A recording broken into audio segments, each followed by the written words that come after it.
Hi, I'm Joe Finsternis, and for those of you who haven't figured it out by now, I am a huge fan of the horror genre.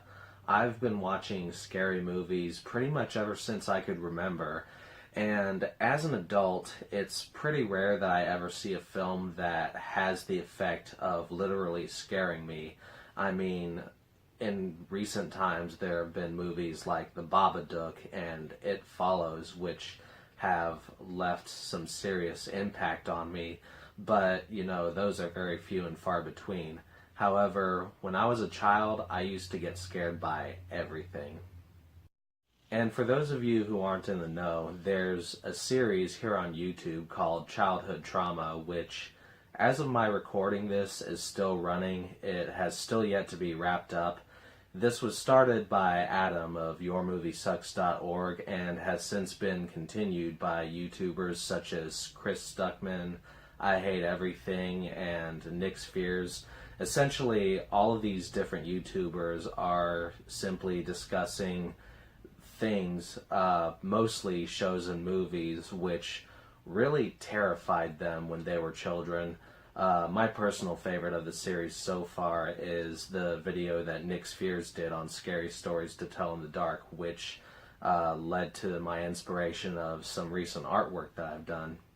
Now, before anyone gets it twisted, this is not an official part of the Childhood Trauma series. I'm not even going to ask to be part of the playlist. It would be really cool if I was, but I'm not going to get my hopes up. I'm simply just such a big fan of the series. I think it's such an interesting thing to talk about that I just thought it would be fun to kind of take a trip down memory lane and talk about some of the movies and TV shows that really messed with me when I was a kid.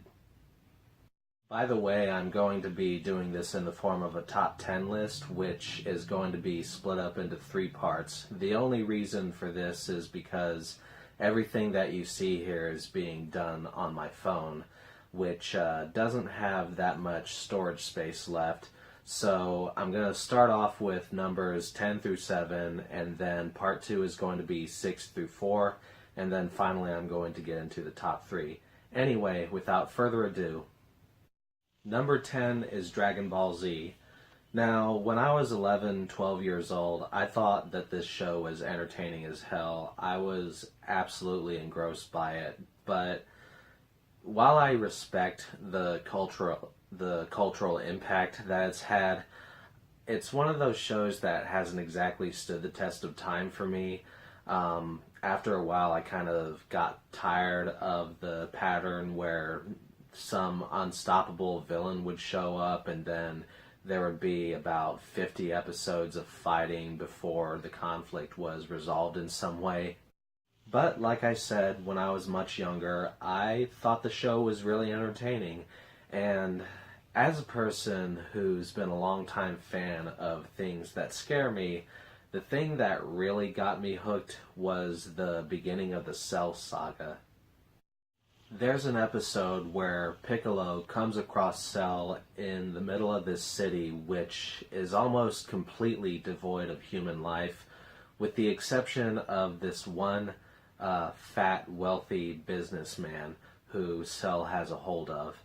Piccolo tells Cell to let this man go, which he does at first, but then I'm thinking, as a kid, he's probably just gonna blast him with some sort of energy beam like a lot of Dragon Ball Z characters are able to do, but nope, his stinger goes straight into the man's back and he slowly, painfully drains this man's life away.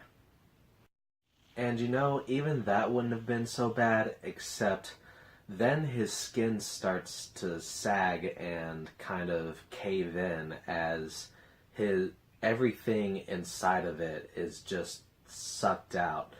I'd say the image that's stuck with me the most is the man's face as he's screaming his final scream, and his flesh is sagging so heavily that you can't even see his eyes anymore.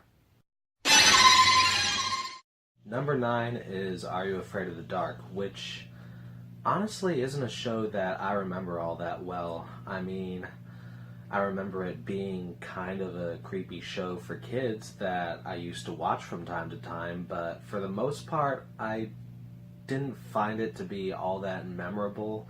However, there was one episode that stuck with me throughout the years, and that was The Tale of Laughing in the Dark. This episode follows a kid who goes through a haunted house attraction on a dare and steals a cigar from this big creepy clown puppet called Zeebo.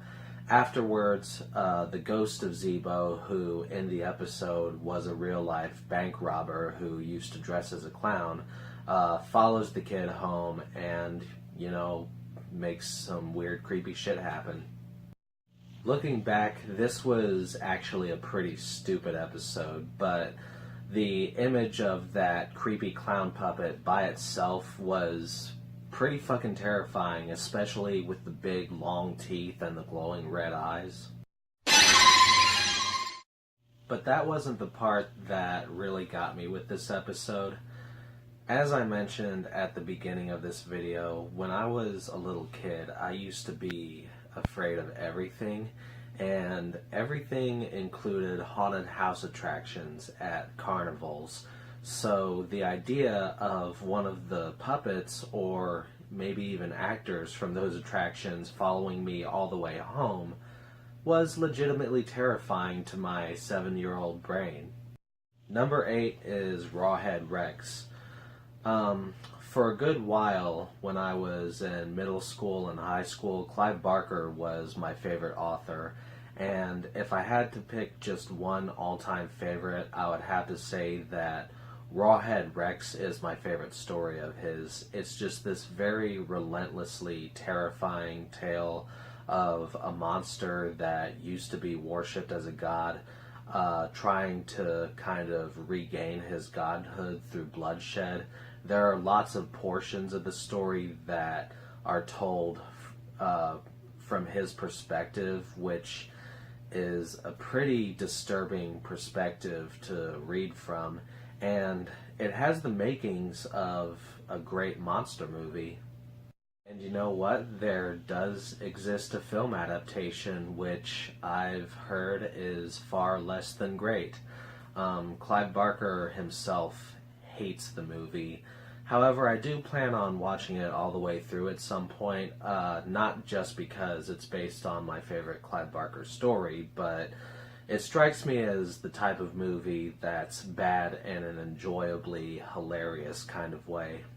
However, way before I even knew the name Clive Barker, I saw a scene from this movie which wasn't exactly funny to me at the time.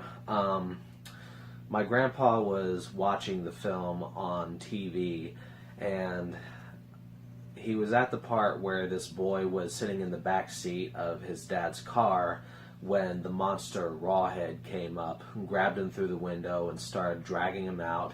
And, as his dad was running to save him, I thought to myself, obviously he's going to make it. Kids never die in these movies, ever. He's not going to die.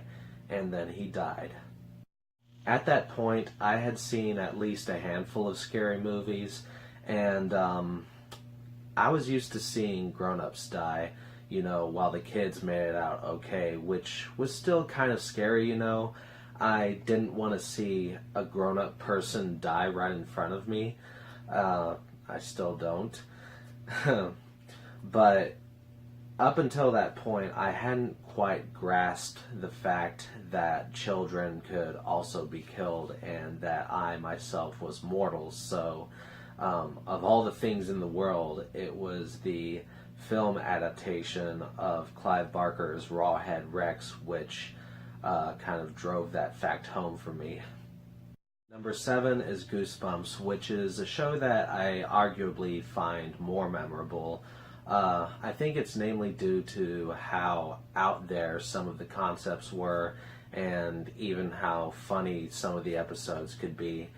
In this case, I would give an honorable mention to an episode I can't quite remember the name of, which had something to do with a mummy, just because the mummy's face looked kind of creepy to me. However, the episode that really takes the cake for me as far as childhood trauma is concerned is The Scarecrow Walks at Midnight. Much like the episode of Are You Afraid of the Dark that I mentioned earlier, it does partially work on an aesthetic standpoint. The scarecrows in it do genuinely look pretty freaky. Those really don't hold up at all, though, as the only reason the scarecrows are walking around in the episode is so that they can scare people. There's never any indication that they literally want to hurt someone.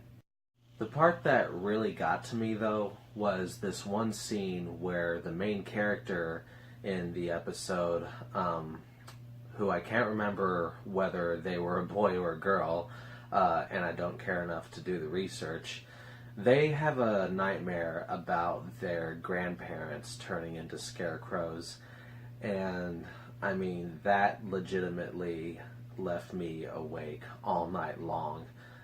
Just the idea of these two people who I loved very much, who cared so much for me, turning into something that was no longer them. Yeah, that was pretty deeply terrifying for me as a kid.